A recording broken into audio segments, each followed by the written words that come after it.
Quais são 5 dos principais conselhos que São José Maria Escrivá, fundador do Opus Dei, deu para que nós lêssemos com proveito e fruto espiritual o Santo Evangelho? Em primeiro lugar, é importante reconhecer que os santos são os melhores leitores do Evangelho, porque eles simplesmente procuraram vivê-lo na prática, com toda a sua radicalidade, com toda a sua profundidade e com toda a sua verdade. E que alguns santos não só viveram o Evangelho nas suas vidas, mas também souberam ensiná-lo. E São José Maria Escrivá, como todo fundador de uma ordem, de uma prelazia, de um movimento, de uma comunidade cristã, tem também a capacidade de ensinar a viver esse Evangelho de forma concreta. E eu diria que duas dimensões estão presentes nesse ensinamento constante de São José Maria em relação à leitura do Evangelho. Essa leitura deve ser ordenada e apaixonada. Em primeiro lugar, deve ser ordenada porque é baseada num plano de vida espiritual. Ou seja, parte de uma decisão de que você vai fazer isso todos os dias, sem exceção, como um compromisso de amor de quem quer conhecer cada vez mais a Nosso Senhor e, conhecendo-o, amá-lo cada vez mais, buscando integrá-lo na sua vida e transmiti-lo aos outros. E, em segundo lugar, essa leitura tem que ser apaixonada, tem que ser uma leitura vibrante, tem que ser uma leitura envolvente, tem que ser uma leitura na qual nós nos metemos como se nós fôssemos um outro personagem da cena. Tá? Nós devemos sofrer com Cristo o seu flagelo e, ao mesmo tempo, gozar com ele das delícias da sua encarnação. São José Maria Escrivá reconheceu que todo cristão é chamado à santidade. A vocação universal à santidade, que foi reforçada no Concílio Vaticano II, nos dá um compromisso, como fiéis leigos, batizados, de termos uma boa formação doutrinal, que passa exatamente pelo conhecimento das Escrituras, principalmente do Novo Testamento. Eu fiquei muito impressionado quando eu li a biografia do Scott Hahn, grande teólogo convertido da tradição protestante à fé católica, não tanto em Todos os Caminhos Levam a Roma, que foi escrito com a sua esposa, Kimberly Hahn, que também tem outras obras importantes e interessantes, mas Trabalho Ordinário e Graça Extraordinária, Minha Jornada Espiritual no Opus Dei, em que o ex-pastor protestante narra como quebrou o estereótipo que se tem normalmente, que os católicos não conhecem a Sagrada Escritura, quando conheceu alguns amigos no Opus Dei que conheciam a Sagrada Escritura e principalmente a liam diariamente, procuravam vivê-la. Então é isso que nós católicos temos que procurar fazer, conhecer Nosso Senhor. A gente pode perguntar, quem é o cristão? É outro Cristo. Como eu me torno cristão? Amando e seguindo Nosso Senhor. E como eu conheço a Cristo? Lendo os Santos Evangelhos. Por isso, eu colecionei aqui passagens da obra de São José Maria Escrivá que nos ajudam a nos conscientizarmos e a seguirmos esse caminho tão extraordinário, que passa por 5 pontos. O plano de vida, a meditação, colocar-se na cena, fazer apostolado e ter a vida de Cristo como num filme diante de nós. O primeiro livro, provavelmente o mais importante, o mais conhecido de São José Maria, chama Caminho. E quando você abre esse livro, o primeiro capítulo chama-se Caráter. E esse é um livro extraordinário que eu recomendo muito a que vocês leiam. E o primeiro ponto são pontos de meditação, aforismas, máximas de conselho, de exortação, de reflexão, de um pai ou de um padre que ao pé do ouvido aconselha e exorta o seu filho, ou o seu dirigido espiritual numa prática longa que ele teve de direção espiritual e de conhecimento das profundezas psicológicas da alma humana quando diante de Deus.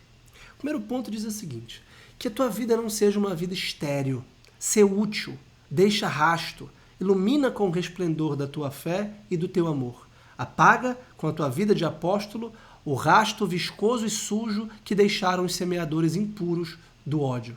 E incendeia todos os caminhos da terra com o fogo de Cristo que levas no coração. Então, esse é o primeiro ponto. O fogo de Cristo ilumina e aquece. e deve superabundar do nosso interior para chegar até os outros.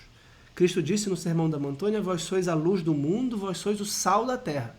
Então a gente precisa iluminar, temperar. E o segundo ponto deste livro Caminho, em seguida, dá como que o caminho, a fórmula de como fazer isso. Oxalá fossem tais o teu porte e a tua conversação, que todos pudessem dizer, ao te ver ouvir ou ouvir falar, ao te ver ou ouvir falar, este lê a vida de Jesus Cristo. Este lê a vida de Jesus Cristo. Então vejam que a leitura da vida de Cristo nos santos evangelhos, nos 4 evangelhos, são a chave da vida do cristão, o núcleo gravitacional da vida do cristão. Ora, num livro chamado Sulco, também de pontos, ele diz: esses minutos diários da leitura do Novo Testamento que te aconselhei, metendo-te e participando no conteúdo de cada cena como um protagonista a mais, são para que encarnes, para que cumpras o Evangelho na tua vida e para que o faças cumprir. Então vejam que neste ponto de outro livro, que é Sulco, São José Maria nos exorta a termos um plano de vida espiritual no qual há minutos diários, 5 minutos de leitura do Evangelho, com uma dimensão prática, mobilizando a nossa imaginação, tentando visualizar a cena. Por isso ele também presenteava as pessoas com vidas de Cristo, que além do relato direto do Evangelho, há toda uma contextualização literária do período histórico e da geografia e da sociedade na qual Cristo está. A minha preferida é do Pérez Urbel, editada pela editora Quadrante, que tem um valor literário extraordinário. É impressionante como de cada passagem do Evangelho se desdobram várias páginas que nos ajudam a imaginar e a ver, a contemplar Cristo caminhando pela Galileia, pela Judéia, pelo mar de Tiberíades, enfim. E a descrição quase que física, como se o autor tivesse conhecido Judas Iscariotes, Herodes, enfim, é impressionante. São João Batista, cujo capítulo é inacreditável. Então vale a pena ter essa imaginação e se colocar lá. E quando a gente se coloca na cena, a gente interage com Nosso Senhor, com Nossa Senhora, com os apóstolos, e sempre com a intenção de levá-lo aos outros. Porque ninguém encontra Cristo, ninguém acende uma lâmpada para colocá-la debaixo da mesa. Então, quando a gente encontra a Cristo, a gente dá a conhecer a Cristo, né? Em Forja, terceiro livro de Pontos de São José Maria, ele diz: quando abrires o Santo Evangelho, pensa não só que deves saber, mas viver o que ali se narra, obras e ditos de Cristo. Tudo, cada ponto que se relata foi registrado detalhe por detalhe para que o encarnes nas circunstâncias concretas da tua existência. O Senhor chamou-nos a nós católicos para que o seguíssemos de perto. E nesse texto santo encontras a vida de Jesus. Mas além disso, deves encontrar a tua própria vida. Aprenderás a perguntar tu também, como o apóstolo cheio de amor: Senhor, que queres que eu faça? A vontade de Deus ouvirás na tua alma de modo terminante. Pois bem, pega no Evangelho diariamente e lê-o e vive-o como norma concreta. Assim procederam os santos. Nós não podemos pensar que os santos estão distantes e são uma hipótese remota de existência. Não, os santos podemos ser nós, se levarmos a sério o Santo Evangelho. Mas nós não podemos levá-lo a sério se nós não o conhecemos, se nós não o lemos. Por isso nós temos que ler com muito empenho, a fim de encontrar a nossa vida refletida na vida de Cristo, que nos ensinou a todos e que nos ensinou nesses textos sagrados o suficiente para que nós o compreendamos e o conheçamos tal como ele é, tal como ele quis se revelar, e o possamos aplicar na nossa vida. No mesmo livro Forja, ele diz: queres aprender com Cristo e tomar como exemplo a sua vida? Abre o Santo Evangelho e escuta o diálogo de Deus com os homens, contigo. Ou seja, não se trata apenas de ler como quem se informa num periódico, numa revista, num jornal ou num livro de história, quem foi Cristo, quais foram os acontecimentos principais. Mas, como ensina o método tradicional da Léxio Divina, sobre a qual eu tratei aqui no outro vídeo do canal, conversar, dialogar, fazer oração a partir do texto do Evangelho. Ver como Cristo nos fala pessoalmente. Né? Dizer, Senhor, fala que eu te escuto, e o que isto quer dizer para mim, hoje, aqui, agora, com esta questão, com este problema, com este desafio, que virtude de Cristo nós temos que imitar, nós temos que conquistar. Né? E agora eu destaco 2 homilias. Uma, Cristo presente nos cristãos, coligida num livro chamado É Cristo que Passa. E outra, Viver diante de Deus e diante dos homens, incluída num livro chamado Amigos de Deus. Vejam essa passagem que é extraordinária. É esse amor de Cristo que cada um de nós deve se esforçar por realizar na sua própria vida. Mas, para sermos ipse Christus, o próprio Cristo, é preciso que nos contemplemos nele. Não basta ter uma ideia geral do Espírito de Jesus, mas é preciso aprender dele pormenores e atitudes. E, sobretudo, é preciso contemplar a sua passagem pela terra, as suas pisadas, para extrair daí força, luz, serenidade, paz. Força, luz, serenidade, paz. Podemos nos perguntar, como nos sentimos depois que lemos o Evangelho? Que força irradia em nós do Evangelho? Qual é o impacto do Evangelho na nossa vida? Qual é o envolvimento que nós temos diante do Evangelho? Qual é o grau de pertença e de identidade ou identificação que temos com o Evangelho? É um texto distante, indiferente, que foi dito para outros? Porque muitos leem o Evangelho e os discursos de Cristo como se tivessem sido proferidos para outras pessoas, que não eu.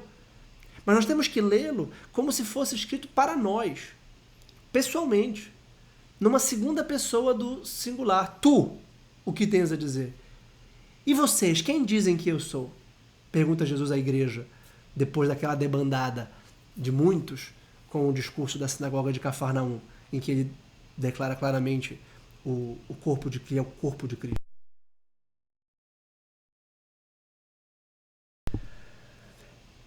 E ele pergunta então para nós a mesma coisa. Quem tu, Vitor, dizes que eu sou? E eu tenho que responder. E tenho que, inclusive, declinar os meus medos, as minhas inseguranças, as minhas incertezas, a minha falta de fé, né? Como Pedro, como tantas vezes os apóstolos titubeiam, né? Continua São José Maria Escrivá. Quando amamos uma pessoa, desejamos conhecer até os menores detalhes de sua existência, do seu caráter, para assim nos identificarmos com ela. É por isso que temos que meditar na história de Cristo, desde o seu nascimento num presépio até a sua morte e sua ressurreição. Nos meus primeiros anos de atividade sacerdotal, costumava oferecer exemplares do Evangelho ou livros em que se narrasse a vida de Jesus, porque é preciso que a conheçamos bem, que a tenhamos toda inteira na cabeça e no coração, de modo que em qualquer momento, sem necessidade de livro algum, nas mais diversas situações da nossa existência, acudam à memória as palavras e os atos do Senhor. E aqui, neste trecho, está um dos pontos, um dos conselhos que eu destaquei ainda há pouco. Ter a vida de Cristo como num filme. A contemplação do Santo Rosário, os mistérios gozosos, luminosos, dolorosos e gloriosos da vida de Cristo. Tá?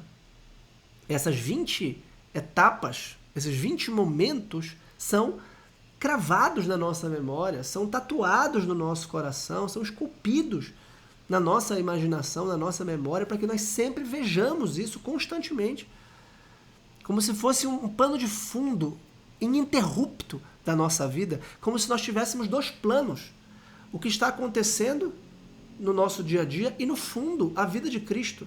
E o santo mesmo, aquele que chega na 4ª etapa da Lexio Divina, depois da leitura, depois da meditação, da oração, chegue à contemplação, que é a fusão das coisas que acontecem na nossa vida com a vida de Cristo, e da nossa vida com a vida de Cristo. Até que São Paulo possa dizer, já não sou eu mais quem vive, mas Cristo que vive em mim. Não é mais pensamento, não é mais imaginação, é vida encarnada. É Cristo que está encarnado espiritualmente em mim. O que é a comunhão, se não a identificação máxima com Cristo? Então, quando a gente está em estado de graça, com Cristo na nossa alma, a gente, de algum modo, é outro Cristo. É isso que ele está dizendo. A gente já pensa como Cristo, a gente já fala como Cristo. E por isso o ponto 2 de caminho diz que ao te verem falar ou te escutarem, possam dizer, este lê a vida de Cristo. Porque este vive a vida de Cristo. Porque este exala o bom odor de Cristo. Porque este é outro Cristo. Porque este é outro cristão. Este é um evangelho vivo. Ele age de acordo com Cristo. Ele tem o coração de Cristo. Ele conhece o coração de Cristo. Ele conhece os afetos. Ele tem a segurança de Cristo. Ele tem a misericórdia de Cristo. Ele tem a força de Cristo. A compaixão de Cristo. As palavras de Cristo fazem sentido para ele. Ele as vive como quem segue um plano de vida, uma regra de vida. E continua São José Maria. Assim, nos sentiremos integrados na sua vida. Porque não se trata apenas de pensar em Jesus, de imaginar as cenas que lemos. Porque não se trata... Temos que intervir plenamente nelas, ser protagonistas, seguir Cristo tão de perto quanto Santa Maria, sua mãe, quanto os primeiros 12, as santas mulheres e aquelas multidões que se comprimiam ao seu redor. Se agirmos assim, se não criarmos obstáculos, as palavras de Cristo penetrarão até o fundo da nossa alma e nos transformarão. Por quê? Como diz a Escritura, a palavra de Deus é viva e eficaz e mais penetrante que espada de 2 gumes e introduz-se até as dobras da alma e do espírito, até as articulações e medulas e discerne os pensamentos e as intenções do coração. Se queremos levar até o Senhor os outros homens, temos que abrir o Evangelho e contemplar o amor de Cristo. Poderíamos deter-nos nas cenas cume da paixão, porque como ele mesmo disse, ninguém tem amor maior do que aquele que dá a vida pelos seus amigos. Mas podemos também considerar o resto da sua vida, o seu modo habitual de lidar com os que se cruzavam com ele. Cristo, perfeito Deus e perfeito homem, conduziu-se de um modo humano e divino para fazer chegar aos homens a sua doutrina de salvação e lhes manifestar o amor de Deus. Deus condescende com o homem, assume a nossa natureza sem reservas, à exceção do pecado. Causa-me uma profunda alegria considerar que Cristo quis ser plenamente homem, com carne e osso como os nossos. Emociona-me contemplar a maravilha de um Deus que ama com o coração de homem. Vejam que essa homilia de São José Maria está em plena consonância com os escritos de Santa Teresa de Jesus, por exemplo, que vinha na humanidade santíssima de Cristo o caminho para a nossa identificação com Ele. Ele é homem como nós. E nós podemos nos tornar, como Ele, filhos de Deus. Nós somos filhos de Deus nele, por Ele, com Ele. Né? Pela graça batismal, somos filhos no Filho. Né? Então, para concluir, uma passagem de uma homilia de Amigos de Deus chamada Viver diante de Deus e diante dos homens. Lede a Escritura Santa, meditai uma a uma as cenas da vida do Senhor e os seus ensinamentos. Considerai especialmente os conselhos e as advertências com que ele preparava aquele punhado de homens para serem seus apóstolos, seus mensageiros, de um ao outro extremo da terra. Qual é a pauta principal que lhes marca? Não é o preceito novo da caridade? Foi com amor que eles abriram caminho naquele mundo pagão e corrompido. Portanto, é com amor que nós vamos abrir caminho no nosso mundo pagão e corrompido, porque todas as épocas são pagãs e corrompidas, no sentido de que todos os homens foram manchados pelo pecado original e precisam do sangue de Cristo para redimi-los. Mas não só do sangue, das palavras de Cristo, do olhar de Cristo, do coração de Cristo. Por isso, a Escritura nos ensina a amar. E o amor é a síntese do Evangelho, porque Deus é amor. Amar a Deus sobre todas as coisas, com todo o nosso coração, com toda a nossa alma, com todo o nosso entendimento, com todas as nossas forças, e ao próximo como a nós mesmos. Mas isso não pode ser uma mera abstração, não pode ser um mero pensamento positivo, uma mera filantropia, apenas uma ética de bons valores e boas virtudes. Não, é muito mais. São José Maria Escrivá amava com todo o seu coração todos os valores humanos nobres, todas as boas iniciativas, mas não bastam para a nossa salvação. Nós temos que amar com o coração de Cristo, com o coração crucificado, coração na cruz, identificar-se plenamente com Cristo. Por isso, a frequência assídua aos Santos Evangelhos, a Sagrada Escritura como um todo, mas em particular o seu centro gravitacional, que são os Santos Evangelhos, são fundamental para a nossa vida espiritual, para a nossa santificação no meio do mundo. Se você quiser ter mais reflexões como esta, basta se inscrever aqui na minha newsletter, em que eu compartilho reflexões bíblicas, filosóficas e teológicas para a nossa edificação. Obrigado.